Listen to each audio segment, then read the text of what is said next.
Hello people, how are you doing? This is PBN again here, and today I'm going to show you the first look and the features of Android Lollipop upgrade that's been issued to AT&T Galaxy S4.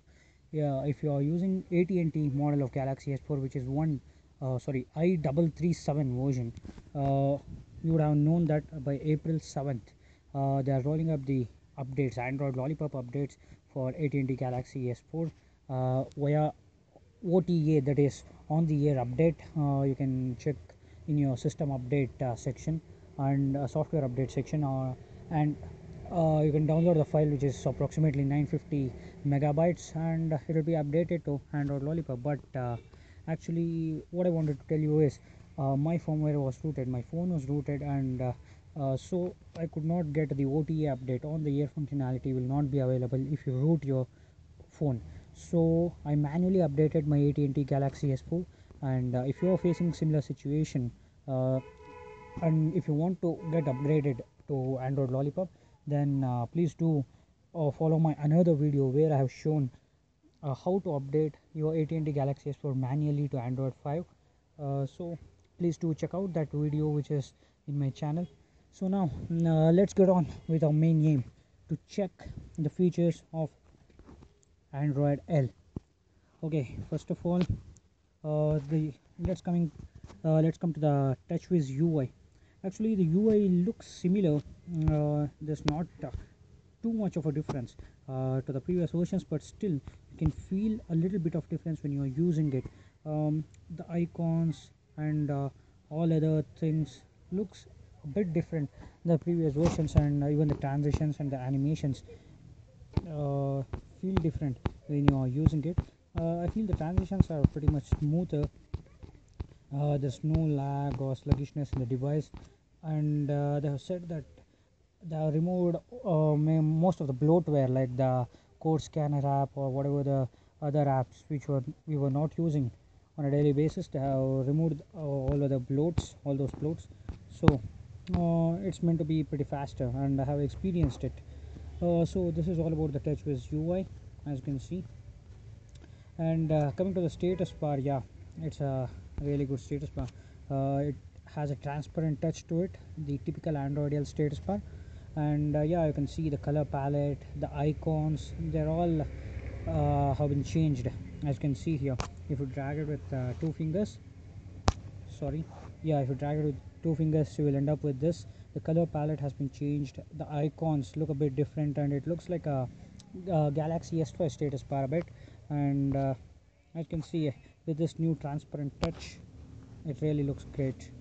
This is about the UI, and the date and other displays remain similar, and the brightness bar here. So that's one thing. Next, coming to the menu button, if you press the menu button now, you can see that earlier a pop-up of list of options used to pop up with list of options was coming up on the screen, but now, as you can see, there's no list. There's no any such list, but there are three options: home screen, settings, widgets, and wallpapers, which you can access and change or customize according to your taste. So that's one change. When you press the menu button, this is what comes up before your eyes. And coming to the app drawer, as you can see, earlier you used to have two columns, the apps and the widgets. You could have access the widgets from the app drawer, but now, as you can see, the widgets should be accessed by using the menu button. That's one good thing. Actually, now the app drawer looks clean, smooth. This is the one. And yeah, great. As I said earlier, no sluggishness or no any lags. And one more thing is, if you hold the home button, yeah, this is what comes up: previously used apps. Great transition, actually I love it. It's something like a card stack transition. Some are complaining that when you are doing this, the device lags a bit, but I haven't found any. Maybe, yeah, a little bit of a lag there, but never mind. Actually, I love this transition or the animation, as you can see. Yeah, and you can clear them all at once, just like this. Yeah, that's one more thing they have changed. And coming to the dialer app, yeah, there's a lot been done around the dialer app, the contacts app. The main thing is they have changed the color palette. That's one thing you can see. The layout has been changed also too. And yeah, when you press the key, that animations that show up are really good, look good, and they are different than the earlier versions. And this is the contacts app. Most of the apps have their layouts and their colors changed, but all the other things remain the same. And this transition, yeah, I wanted to show this. Yes, as you can see here, this animation, it looks a bit different, unique to Android L. This is, and the messaging app is also no different. Like they have added a new layout, new touch to it. It really feels good when you use it.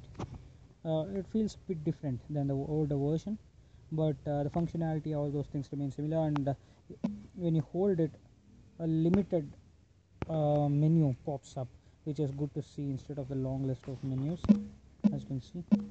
And one more thing I want to show you is the pop-up, how the options pop up for you. For example, if I select a video to play, okay, yeah, it comes like this.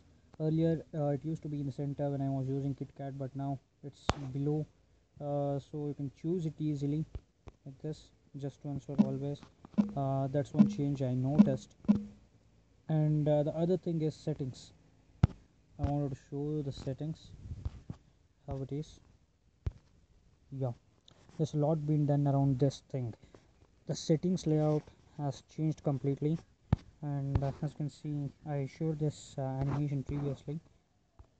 uh, all the menus or the options, they remain the same, but the color palettes and the UI completely is different. As you can see here, according to me, it looks cleaner, more attractive, good looking in this way. That's what I feel. And all the other things, rest of the things are similar.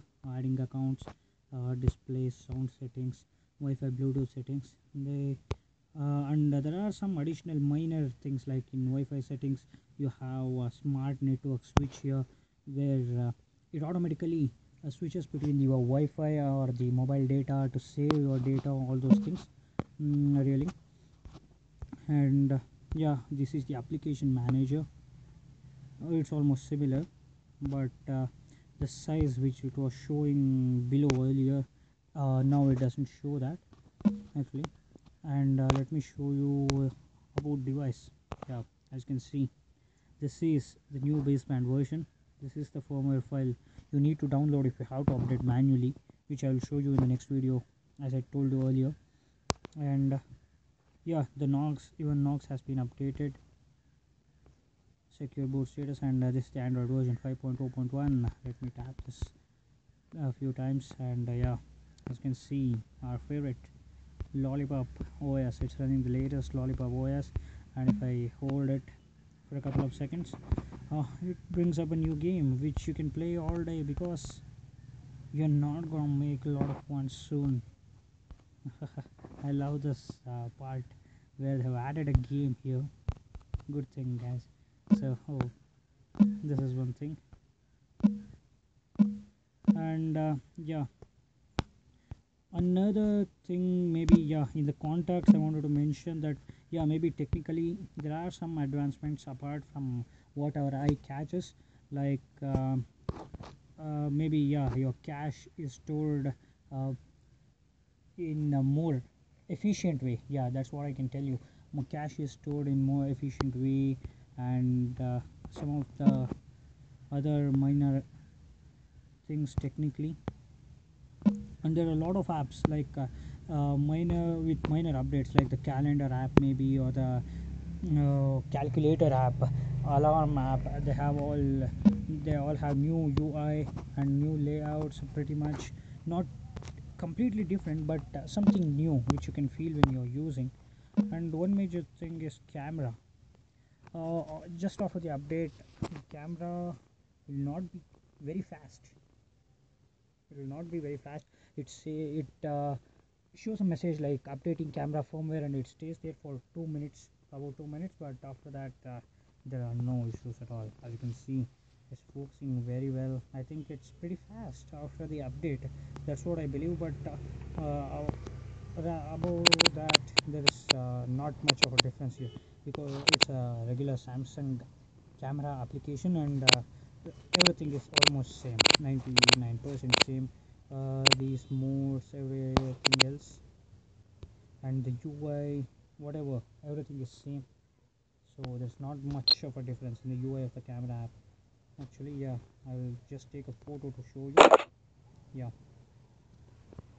and the gallery. Coming to the gallery application, uh, there's not much of a difference either. As you can see, this is the gallery.